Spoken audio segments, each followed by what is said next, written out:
अस्सलाम वालेकुम नाज़रीन, मैं हूं ज़ेड मलिक और आप देख रहे हैं प्रोग्राम न्यूज़ ज़ेड मलिक के साथ। और आज मेरे साथ सबसे पहले मैं मेहमानान का तारुफ कराऊंगा और उसके बाद हम जरा मौजू की तरफ चलेंगे। मेरे साथ मौजूद हैं रुमैसा कुरैशी। रुमैसा कुरैशी आपको पता है एंकर पर्सन है और बड़ी गहरी नजर रखते हैं बहुत सारे ऐसे अमूर पर जिन पर हम आज बात करने जा रहे हैं। इसलिए स्पेशली हमने आज उन्हें स्टूडियो में बुला किया और उनके साथ मौजूद हैं किरण खान। जी हाँ जनाब, आप उनका प्रोग्राम देखते हैं आज किरण खान के साथ। और किरण खान को भी हमने स्पेशली मदू किया है। और सीनियर सहाफी जनाब रफाकत हुसैन साहब जनरल सेक्रेटरी हैं जर्नलिस्ट फाउंडेशन के, वो भी हमारे साथ मौजूद है। मैं आपको तीनों मेहमानों को खुशामदीद कहता हूँ स्टूडियो में। सबसे पहले रफाकत साहब आपकी तरफ जरा आऊंगा और मुझे बताइएगा कि ईद के 2 दिन गुजर गए और क्योंकि आप जर्नलिस्ट हैं, सीनियर सहाफी हैं और एक तंजीम के बड़े ओहदे पर भी हैं, इस दफा भी आपने सहाफियों के लिए जनाब बाकायदा तौर पर जानवर ज़िबा किए, गोश्त का बंदोबस्त किया और सहाफियों को बांह पहुंचाया, उन तमाम सहाफियों को जिन्होंने इस दफा कुर्बानी नहीं की थी। तो इस जज्बे के हवाले से और इस काम के हवाले से क्या कहते हैं? बहुत शुक्रिया मलिक साहब। तमाम सुनने वालों को ईद मुबारक। आखिरी दिन है आज और बिल्कुल जी आपकी बात ठीक है। हमने 7 साल पहले ये सिलसिला शुरू किया था कुर्बानी का, कि हमने महसूस किया हमारी पूरी जो मरकजी ओहदेदार हैं उन सब ने फैसला किया कि अब हम हर साल उन साथियों तक गोश्त पहुंचाएंगे, उन मीडिया वर्कर्स तक गोश्त पहुंचाएंगे जो कुर्बानी देने की सकत नहीं रखते। तो अल्लाह ताला ने बड़ा करम किया कि पहले साल हमने एक जानवर कुर्बान किया, फिर दूसरे साल हमने 3 किए, फिर अब जो गुज़श्ता साल था उसमें भी हमारे 2 जानवर थे, पहले दिन दूसरे दिन। और इस साल भी अल्लाह ताला ने खुसूसी करम किया और 2 जानवर जो है हमने उसका अरेंजमेंट किया था और बड़ी तादाद में जुर्मा शहरों में मीडिया वर्कर्स और सहाफियों में गोश्त पहुंचाया। और इसमें मलिक साहब सबसे यूनिक बात यह है कि हमारे जो कुर्बानी ऑपरेशन के साथी होते हैं वो पिछले कई सालों से ईद का जो पहला दिन है, दूसरा दिन है, वो अपने बच्चों के साथ नहीं गुजारते। वो जर्नलिस्ट फाउंडेशन की जो इज्तिमाई कुर्बानी होती है उसके लिए अपने आप को उन्होंने वक्त किया हुआ है। नमाज पढ़ के वो सीधा वो हमने एक पॉइंट बनाया हुआ है, वहां पे आ जाते हैं और सुबह 7 बजे हम लोग आगाज करते हैं सेपरेशन का पहले दिन। तो 7 बजे से लेके फिर आपको पता है रात 9-10 बज जाते हैं पहले दिन। और कुछ लोग टाइम हमारा होता है कि 1 बजे हम लोगों ने तकसीम का अमल शुरू कर देना होता है। फिर उसमें कुछ साथी टाइम आ जाते हैं, कुछ साथी बेचारे लेट पहुंचते हैं। तो फिर हमारे जो कुर्बानी के लिए तकसीम के लिए जो साथी बैठे होते हैं उनको स्टिल जब तक वो एक पैकेट भी बाकी है ना उस वक्त तक। अच्छा, इस सारी तकरीब का वैसे मेरे ख्याल से रफाकत साहब हुसन ये है कि जर्नलिस्ट खुद मिलकर खुद कुर्बानी के जानवर जनाब उस कुर्बानी भी खुद करते हैं और फिर अपने तमाम साथियों तक। सबसे ज्यादा खूबसूरती शायद ये है, इसमें कसाई का अमल दखल नहीं होता, बाकी किसी का नहीं होता। जानवर के हवाले से सारे जर्नलिस्ट खुद ही ये सब कुछ करते हैं, ये इसका हुसन है। और मैं जरा बात करूंगा जनाब रुमैसा कुरैशी से। रुमैसा, आप ईद वाले दिन बिजी रही, आपके स्पोर्ट्स के प्रोग्राम से आप वो भी करते रही और काफी ज्यादा बिजी गुजरा। तो एंकर्स जो होती हैं उनका ईद का दिन पहला कैसा गुजरता है? बहुत शुक्रिया, आपने मुझे अपने प्रोग्राम में इनवाइट किया और तमाम देखने वालों को और स्पेशली आप सबको भी जो मौजूद हैं यहाँ पर, उनको ईद का तीसरा दिन मुबारक हो। यूजली ज़ेड मलिक साहब ये होता है कि हम ऑब्वियसली लड़कियां हैं, चूड़ियां पहनती हैं जी, मेहंदियां लगा रही होती हैं, ये कपड़े पहनने हैं, ये सैंडल लेना है, ये हेयर स्टाइलिंग होगी, इस कलर की लिपस्टिक लगेगी। लेकिन जब आप मीडिया पर्सन होते हैं तो आपको इन टोंचनों से ज़रा थोड़ा सा निकल के एक सीरियस सिचुएशन में आना होता है और किरण खान मेरे साथ इसमें एग्री करेंगी। बिल्कुल ऐसा ही है। और जब आप ईद का पहला दिन तो आप कहते हैं कि घर पर गुजरे और घर पर गुजरे ऐसे घर पे गुजरे कि आप घर में अपने घर के कपड़ों में ही गुजारें और बगैर मेकअप के आप फिरें अपने घर पे। ऐसा भी नहीं कि आप तैयार हो जाएं, लेकिन मजबूरी एंकर्स की ये होती है कि अचानक आपको लाइव जाना होता है, स्टैंड बाय रहना पड़ता है। तो ऑफ कोर्स ईद का पहला दिन, दूसरा दिन, तीसरा दिन, अब देख लें हम आज भी स्टूडियोज में मौजूद हैं। घर पर तो बहुत कम मिलता है टाइम, तो हम लोग इतना माइंड नहीं करते हैं कि हम ठीक हो गया। मैं थोड़ा सा आपसे क्रिकेट के हवाले से भी पूछूंगा रुमैसा, क्योंकि आप स्पोर्ट्स एंकर भी हैं, लेकिन उससे पहले जरा जाऊंगा जनाब मैं किरण खान की तरफ। किरण, आपको तो पहले दिन प्रोग्राम्स करने पड़े, ईद के पहले दिन आप मसरूफ रहीं और चैनल्स पर ईद शो करती रहीं, तो कैसा गुजरा आपका ईद शो करते हुए मेहमानों के साथ? ज़ेड मलिक साहब, आपका बहुत बहुत शुक्रिया, आपने मुझे इनवाइट किया। यहाँ मैं कहना चाहूँगी कि हमारी जो ईद होती है ज़्यादातर हमारी टीम के साथ ही गुजरती है।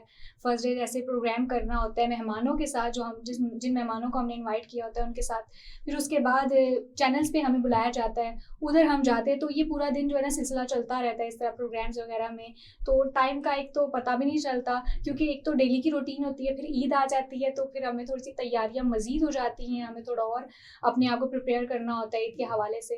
तो ये कहना चाहती हूँ, यूं ही बिजी ईद गुजर जाती है हमारी। अच्छा रफाका साहब, जरा मैं आपसे एक और बात भी पूछूंगा कि बाकी लोग तो अभी तक ईद की छुट्टियां मना रहे हैं, सरकारी मुलाजम भी बड़े खुश हैं, उनकी भी अभी छुट्टियां बाकी हैं, और बाकी लोग भी जो ताजर हजरात हैं वो भी ईद मना रहे हैं, लेकिन सहाफी फिर मैदान अमल में आ चुका है और वो ड्यूटी पर है।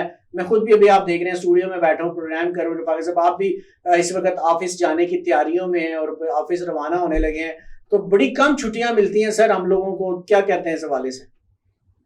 जी बिल्कुल, ये तो ऐसा सिलसिला है।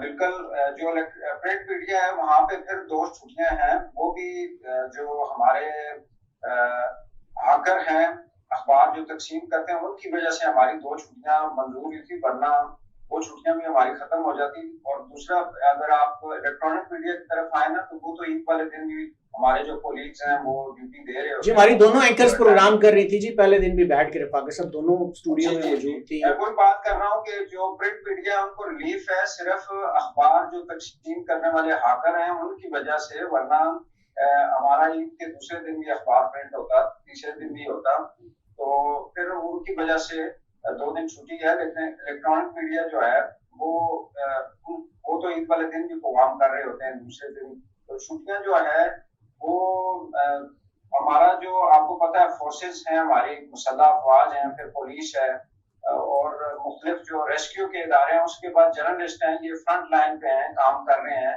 ये जंग हो, अमन हो, ईद हो, कोई भी इवेंट हो, इसमें इनकी छुट्टियां नहीं होती है और ये मुल्क और कौम के लिए कुर्बानी देते हैं। ठीक हो और बड़ी ईद है ये, तो वैसे भी सुन्नत इब्राहिमी है, कुर्बानी का नाम है, कुर्बानी है, करनी होती है। तो इसमें तो जर्नलिस्ट सारे जो है वो खराज तहसीन के मुस्तहिक हैं। ठीक, वो बड़ी जनाब अपने बच्चों से दूर रह के इस ईद वाले दिन भी वो ठीक हो गया। मैं जरा रुमैसा की तरफ चलूंगा, क्योंकि रुमैसा हमारी जो है स्पोर्ट्स के हवाले से भी वो जो है वो फराइज अंजाम देती हैं। तो रुमैसा, मैं आपसे पूछूंगा कि पाकिस्तानी क्रिकेट टीम तो बाहर हो गई और वो मेरे ख्याल से खिलाड़ी वापस भी आ रहे हैं, इस हवाले से भी मैं आपसे पूछूंगा कि अभी क्या सूरत हाल है। दूसरा, क्या देख रही हैं जो अगला मरहला अब शुरू हो रहा है सुपर 8 वाला, उस हवाले से क्या कहते हैं? अव्वल तो मैं ये कहूँगी कि बड़ा दुख हुआ, बहुत अफसोस हुआ कि सुपर 8 में हमारी टीम नहीं पहुँच सकी। इसमें बहुत हद तक कसूर जो है वो हमारी टीम का भी था, कप्तान का भी था, मैनेजमेंट का भी हम कह सकते हैं, और कमेटी का भी था। लेकिन बात होती है कि आप खुद कितना हार्ड वर्क करते हैं। जब तक आप खुद अपनी तरफ से कोशिश नहीं करते हैं, आप किसी भी जगह पर नहीं पहुंच सकते। लेकिन अगर बात की जाए सुपर 8 की, तो यस, आज उनका पहला मैच है, ईद का तीसरा दिन है, और आज मैच होने वाला है, यूएसए का होने वाला है साउथ अफ्रीका के साथ। तो अगर देखा जाए यूएसए की टीम बड़ा ही अच्छा खेली है, अनएक्सपेक्टेडली मैचेस जीते हैं, और एक तो पाकिस्तान से जीत गई और एक हारी, और फिर एक जो है वो बारिश की वजह से भी मनसूख हो गया था। लेकिन अगर साउथ अफ्रीका की बात की जाए तो पहले मरहले में तो 4 मैचेस जीती साउथ अफ्रीका, लेकिन अपने जो मैचेस उसने जीते हैं उसमें वो कारकर्दगी नहीं दिखाई जो एक एक एग्रेसिव आप प्लेयर होकर खेलते हो। जो जीती है मैचेस बड़ी ही मुश्किल से जीती है वो। तो मेरा तो ये ख्याल है कि अगर आज के मैच की बात की जाए तो आई थिंक कि यूएसए जीत जाएगा। साउथ अफ्रीका का वो एक कैलिबर नहीं है उस तरह का कि वो यूएसए जैसी टीम को बीट कर सके। ऑल दो कि यूएसए पहली दफ़ा खेल रही है, लेकिन उसका अगर देखा जाए टेम्परामेंट बड़ा अच्छा है, स्ट्रेटजी अच्छी है, प्लानिंग अच्छी है, हर एक अगर प्लेयर की बात की जाए तो अपनी तरफ से उन्होंने बड़ा ही अच्छा खेला है। ठीक हो गया। तो अपना मैं अभी चाहूँगा ज़रा किरण मुझे ये बताइएगा कि आप भी जारी बात है क्रिकेट को देखते हैं, लेकिन चूँकि आप सियासी प्रोग्राम ज़्यादा करती हैं तो वैसे तो मौसम में बहुत ज़्यादा गर्मी है और ईद के दिनों में भी गर्मी जो है वो बड़े जितने भी शहर थे, कराची में लाहौर में तो 48 तक 47 और 48 तक की इतलात हमें आ रही थी। रावलपिंडी इस्लामाबाद में भी बहुत ज्यादा गर्मी थी। 51। लेकिन जरा सियासी दर्जा हरारत के बारे में आप क्या कहते हैं? सियासी दर्जा हरारत कैसा जा रहा है? सर सियासी दर्जा हरारत इस वक्त भी समझ ले गर्म ही चल रहा है, क्योंकि आपको पता है बजट के हवाले से भी बहुत सारी चीज़ें सामने आई हैं, खासतौर पर फाइलर्स और नॉन फाइलर्स के हवाले से। और फिर अगर बात की जाए टैक्सेस में मजीद इजाफे कर दिए गए हैं, इस पर भी काफ़ी लोगों ने जो है इस वक्त एक अजीब सी पीटीआई ने भी एक ऐलान कर दिया जी, कि बिल्कुल। जनाब हम कोई तहरीक शुरू करने लगे हैं। बिल्कुल सर, इस तरह की कुछ फिजा चल रही है। इस पर मजीद अभी कुछ दिनों में बहुत सारे मामलात होने वाले हैं। हम तो मुल्क को कौम के लिए दुआ ही कर सकते हैं कि हालात बेहतरी की तरफ जाएं, कुछ बेहतर हो। लेकिन जो हालात अभी चल रहे हैं, मुझे नहीं लगता कि एक आम इंसान जो है सुकून से ठीक हो गया नाज़रीन, आज का हमारा प्रोग्राम था। जरा हमने सोचा कि हम जितने जर्नलिस्ट हमारे साथ इस वक्त मौजूद हैं, 2 एंकर पर्सन और मैं कुरैशी में से मौजूद किरण खान सीनियर जर्नलिस्ट हैं, रफाकत हुसैन साहब, इनसे ईद के हवाले से गुफ्तगू करें, थोड़ा सा क्रिकेट के हवाले से गुफ्तगू की और सियासी पारे के हवाले से गुफ्तगू की। अगले प्रोग्राम तक के लिए आपसे इजाज़त चाहूँगा एक नए मौजू के साथ और नई गपशप। तब तक के लिए इजाज़त, अल्लाह हाफिज़।